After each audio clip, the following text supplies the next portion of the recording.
आज के दोनों कैमरे चोरी हुए उसमें पूरी डिटेल तो पता लग जाएगा जिसके बाद।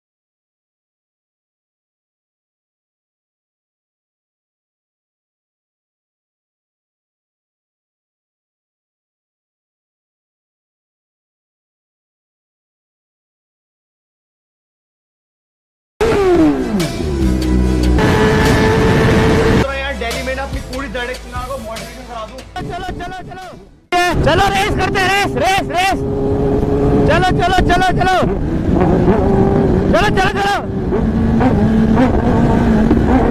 भगाओ भगाओ भगाओ भगाओ। 300 मारेंगे। कुछ लोग कहते हैं ZX ना 299 जाती है, कुछ लोग कहते हैं ZX ना 320 भी जाती है। आज दूध का दूध पानी का पानी कर देंगे। आज दूध में से पानी निकाल दूंगा। अगर हाईवे खाली मिला ना आगे तो पूरे 300 खींच देंगे। फर्स्ट गियर पूरा टॉप एंड जाएंगे, सेकंड गियर पूरा टॉप, और फिफ्थ गियर भी पूरा टॉप, और सिक्स गियर भी पूरा टॉप।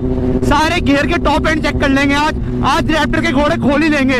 यार मैंने लाइफ में कभी 300 नहीं मारी है, पहली बार 300 मारूंगा। थोड़ा बहुत तो डर लग रहा है गाइस, थोड़ी बहुत मेरी फट रही है, पता नहीं कैसे कर पाऊंगा यार। डर लग रहा है बहुत ज्यादा मेरे को, क्योंकि गाइस पहली बार मारूंगा। और एक सबसे बड़ा पंगा ये, मेरे पीछे जो बैग है ना 20 किलो का है, उससे भी बहुत ज्यादा मेरे को प्रॉब्लम हो रही है। वही डर लग रहा है गाइस, क्या होगा यार।